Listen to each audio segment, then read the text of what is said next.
Terima kasih pemirsa, masih bersama kami di Kajian Islami. Nah, masih ngobrol bersama Pak Ustadz nih ya. Kita masih berbicara mengenai Ramadan dan media sosial. Pemirsa, kita tahu bahwa tadi juga sudah Pak Ustadz sampaikan bahwa penggunaan media sosial kan memang marak sekali dan sebenarnya itu tidak apa-apa ketika memang kegiatan ibadah kita dipublikasikan. Namun dalam artinya ini bukan riya ya Pak Ustadz ya. Nah namun Pak Ustadz ini kita tahu bahwa saat ini juga ada banyak ya para konten kreator ataupun para masyarakat lah ya yang menggunakan media sosial. Namun ini lebih fokus membuat konten Ramadan daripada memperdalam ibadahnya. Nah apakah ini termasuk sebuah pergeseran makna spiritual nih Pak Ustadz? Iya, kalau kita lihat dari kasat mata tentu kita akan mengatakan ini pergeseran nilai spiritual. Karena tradisi kita itu kalau Ramadan itu ngaji pasaran. Kita nggak fokus kepada kepada publikasi, kita lebih kepada muhasabah diri. Makanya kalangan-kalangan santri di Banten ini itu pasti lagi nyoret. Satu bulan ini bisa 5 kitab dihatamin. Jadi pagi siang sore nyoret terus. Bahkan kiai-kiai itu nutup pengajian. Jadi kalau misalnya ada kiai ceramah tuh nggak mau. Pokoknya Ramadan ini full nyoret ngaji kitab, jadi nggak ada waktu kita buat produksi video segala macam ya. Tentu ini pergeseran, tapi mari kita pahami ini sebagai sebuah gejala sosial yang memang sudah zamannya, tantangannya, bahwa aktivitas orang-orang yang ngepost di Ramadan ini dan dia ternyata benar tidak mendalami Islam lebih dalam, ini sebuah satu koreksian ya untuk kita bersama sejauh mana kita mengenal Ramadan ini lebih jauh. Karena Ramadan bukan hanya sebuah bulan puasa, bukan hanya bulan tentang ibadah, tapi lebih dari itu bulan untuk bisa membangkitkan, kalau di barat HP mah waktunya ngecas, gitu tuh, biar kita full lagi, energi semangat lagi, gitu. Karena ternyata sains juga sudah membuktikan bulan Ramadan itu waktu di mana umat Islam itu sangat-sangat tinggi kualitas sosialnya, individunya, karena orang puasa itu kan dulu orang ngiranya puasa itu bikin sakit ya awal-awal. Tapi kan sekarang dunia modern udah mengatakan bahwa kita harus fasting intermittent dong, 15 sampai 16 jam sehari. Itu kan proses kayak kita puasa, habis sahur sampai buka puasa. Kurang sehat apa kita Karida? Artinya Ramadan ini tidak hanya akidah, tapi dia sudah melampaui sains. Bahkan secara global pertumbuhan ekonomi kita di bulan Ramadan itu pesat. Nah ini harus dijadikan sebagai refleksi bahwa bulan suci Ramadan tempat kita kembali kepada fitrah kita sebagai hamba yang harus mendalami, mengkoreksi diri, muhasabah. Adapun aktivitas sosial media yang memang itu menjadi tanggung jawab, mungkin konten kreator kan ada yang endorse-nya, dia ada pesanan untuk iklan dan sebagainya. Ya masing-masing mungkin punya ruang dakwahnya. Kalau saya memahaminya ya, dakwahnya santri ngaji, dakwahnya konten kreator ya menyebarkan konten-konten baik ya, seperti itu. Jadi kita tidak sampai kepada level menghakimi mereka-mereka yang rajin membuat konten sebagai orang-orang yang terserabut dari berkahnya Ramadan. Gitu. Oke. Nah ini juga akhirnya yang jadi apa ya, mungkin headline-nya ya Pak Ustadz. Kadang kenapa sih kita itu lebih sering menjudge orang atau akhirnya ibaratnya melabeli seseorang gitu ya dengan POV kita sendiri. Padahal tadi betul sekali yang disampaikan oleh Pak Ustadz, mungkin bisa jadi cara berdakwahnya berbeda. Nah itu yang harus akhirnya tabayun. Lagi-lagi ya Pak Ustadz ya, memang agama Islam tuh begitu indahnya mengajarkan kita untuk bagaimana kita bisa bertabayun atau ininya mempertimbangkan seperti itu ya Pak Ustadz. Betul sekali. Nah jadi uniknya di bulan Ramadan ini rupanya tidak hanya berkah bagi umat Islam ya, umat di luar Islam juga mendapatkan keberkahannya. Semua ya Pak Ustadz ya. Iya, ini bukan klaim ya. Kita lihat di sosial media akhir-akhir ini ya, kemarin war takjil luar biasa. Nah kalau sekarang kayaknya war terawih deh. Iya, jadi banyak juga saudara-saudara kita yang Islam itu senang dengan terawih. Mungkin karena ada yang amin, amin. Sholat biasanya sholat itu kan husu atau sakral tidak terlalu ya. Tiba-tiba di sebuah masjid sholatnya ramai, gemuruh. Bismillahirrahmanirrahim, amin. Oh itu seneng tuh anak-anak kecil. Apa nih? Gitu kan? Apa nih rame nih gitu kan. Nah, jadi kemarin juga ada konten yang saya kaget anak kecil. Kamu kemana? Mau taraweh Taraweh. katanya. Loh, kamu Kristen? Tapi saya udah bilang temennya boleh katanya. Udah 3 hari. Udah 3 hari ikut taraweh. Itu sebenarnya potret kecil ya Pak Ustadz ya. Akhirnya sebenarnya itu syiar berdakwah Islam juga. Ya, disitulah kemuliaan Ramadan itu, bahwa Ramadan bukan hanya milik orang Islam ya, milik semua manusia yang terikat hatinya dengan Tuhan. Oke. Jadi keindahan bulan suci Ramadan itu menjadi potret bagaimana toleransi sesama orang yang mengaku punya Tuhan, begitu. Sebetulnya kan Tuhan kita sama, Betul. Tuhan orang Islam, Tuhan yang sama, hakikatnya Tuhan itu sama, hanya namanya yang dibedakan dan caranya berbeda, kemudian ya segala macamnya berbeda. Tapi hakikatnya kan Tuhan itu sama, Tuhan yang kita sembah, Tuhan yang disembah oleh orang-orang yang ada di Eropa sama, karena kita kecil banget kita ini, Betul. di bumi itu kecil, planet tuh kita siapa sih Kak? Betul Pak Ustadz. Nah di Kota Serang hebatnya saya apresiasi ya, hebat nih warga Kota Serang. Saya luar biasa Apa nih Pak Ustadz? menyaksikan bagaimana fenomena kerukunan beragama itu tumbuh di Kota Serang. Wow, luar Keren banget, biasa keren banget. sekali. Ini harusnya menjadi potret Indonesia, itu memang begitu Kak. Jadi begitu saya belajar di Maroko, mereka itu merasa bahwa kerahmatan lil alaminnya beragama itu ada di sini Kak.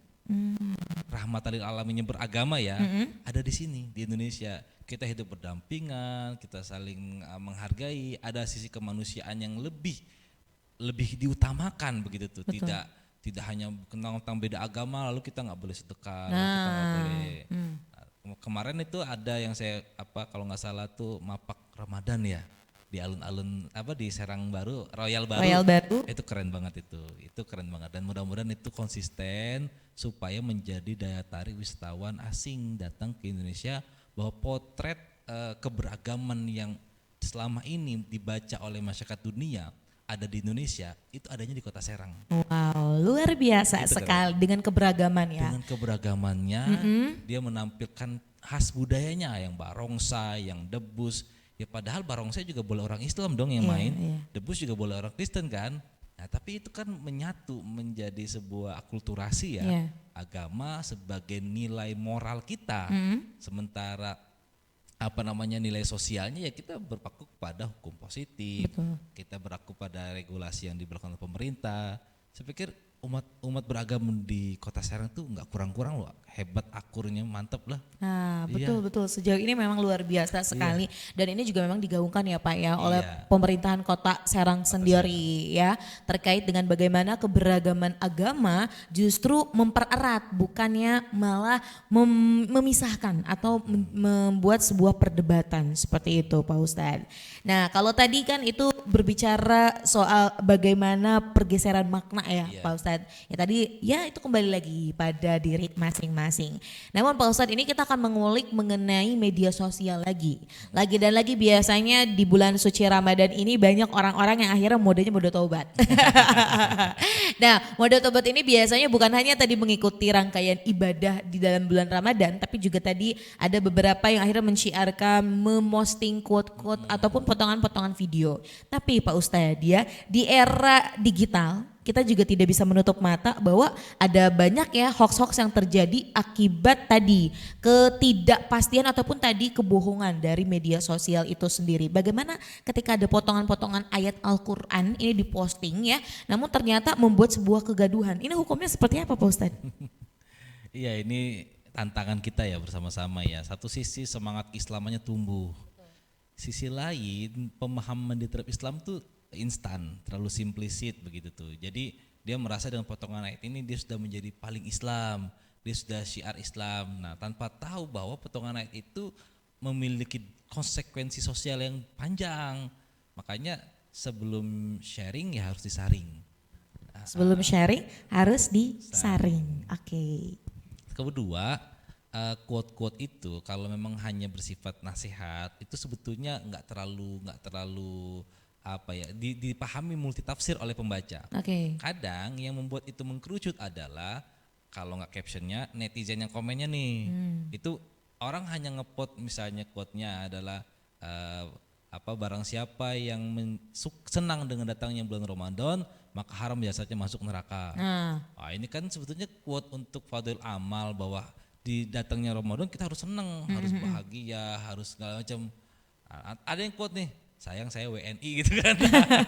Ini kan arahnya jadi beda kan. ya betul. Jadi ya saya bahagia cuma saya WNI loh gitu. Ada apa dengan diksi itu? Nah, kita hari ini ada di dunia algoritma yang harus betul-betul bisa memahami sebuah diksi tidak dari makna denotatif, makna kamus. Oke. Ya, ini tantangan untuk bangsa Indonesia yang nilai literasinya kata orang PISA itu hanya peringkat terbawah dari 80 negara. Ya, bahwa kita mulai mau membaca sebuah teks itu tidak literak. Oke. Tetapi mencari padanan maknanya yang sesuai dengan konteks zaman hari ini. Ketiga, nah ini juga banyak quote-quote yang mungkin palsu kayak kita bilang ini itu. palsu atau enggak sampai derajatnya kepada hadis atau bahkan Quran. Atau ada juga quote-nya Quran tapi diselewengkan, misalnya Islam itu menyuruh kita untuk wajib nikah 4 kali karena perintahnya itu 4 katanya. Fankihu itu fil amr katanya ya. Harus itu wajib. Nah ini kan ya makanya fasal ahli zikri in kuntum la ta'lamun. Kita perlu punya mentor, punya guru, punya pegangan sebelum kita men-share, kita kaji, dan kalau memang ini sudah valid dan tidak punya gesekan sosial, ya kita share. Nah, oke. Gitu. Ini balik lagi ya tadi ya, Iya. kadang netizen kita ini lupa bahwa inti dari puasa itu adalah sabar. Begitu baca postingan yang membakar-bakar emosi, itu langsung share dia. Kan berarti gak sabar dia. Betul. Jadi ini makna puasanya bukan cuma bakar kalori tapi bakar emosi. Nah, tapi memang ya pada saat akhirnya tadi balik lagi kunci dari bagaimana agar gitu ya Ramadan dan juga penggunaan media sosial ini seimbang, ya kita harus bisa tabayun seperti itu ya, bijak dalam menggunakan media sosial itu sendiri. Nah selanjutnya Pak Ustadz, ini ngomong-ngomong soal media sosial pasti kan ada perangkat yang digunakan, entah itu gadget ataupun barang-barang lainnya ya Pak Ustadz ya. Nah ini kadang Pak Ustadz ya, banyak sekali para orang tua yang merasa bahwa aduh anaknya selama bulan puasa main gadget aja atau gak usah jauh-jauh, mungkin gak media sosial. Barangkali biasanya push rank Pak Ustadz. Kalau dulu tadarusan di masjid, kalau sekarang ya push rank pokoknya. Nah ini bagaimana nih Pak Ustadz agar juga sebagai orang tua, kemudian juga ya sebagai orang dewasa bisa mendidik para anak-anak muda, kemudian juga ya tadi khususnya anak sendiri gitu ya Pak Ustadz ya, agar tetap khusyuk beribadah di tengah gempuran gadget tersebut. Nah itulah yang menjadi kritik ya kita bersama terhadap bagaimana pola didik anak-anak di zaman sosial media, di mana sekolah juga tempat bermain, tempat belajar anak-anak ini perlu semakin disediakan. Jadi anak-anak ini kan sebetulnya tempat mereka bermain. Betul. Belum waktunya mereka itu ya belajar runut, pergi pagi pulang sore seperti orang-orang dewasa yang dipaksa kerja kan. Jadi memang dunia mereka dunia bermain, dunia eksplorasi begitu tuh Kak. Kalaupun mereka dikenakan dengan gadget, daripada mereka sebagai user, kenapa nggak mereka coding?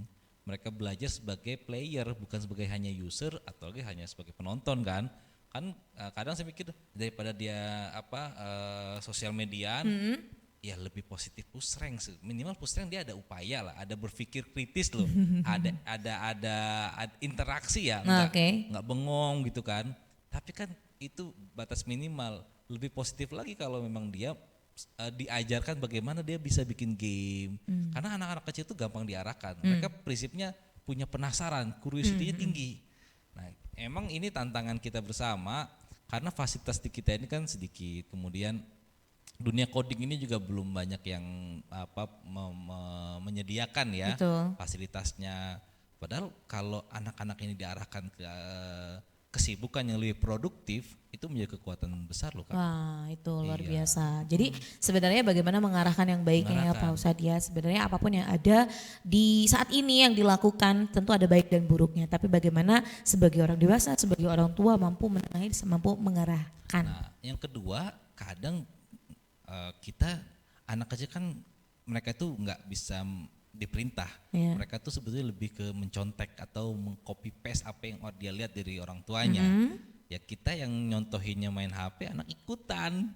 Coba kalau kita nyontohinnya, Kak sini Kak kita bercocok tanam atau berkebun, ikut mereka. Karena mereka tuh pengen seperti apa yang orang dewasa lakukan. Iya betul, imitationnya lumayan ini ya Pak Iya, ya. ini kita mangga main HP rebahan, kakak ngaji, adek ngaji, bapaknya main HP begini. Yang ada nggak ngikutin ngaji ya Pak Ustadz, benar.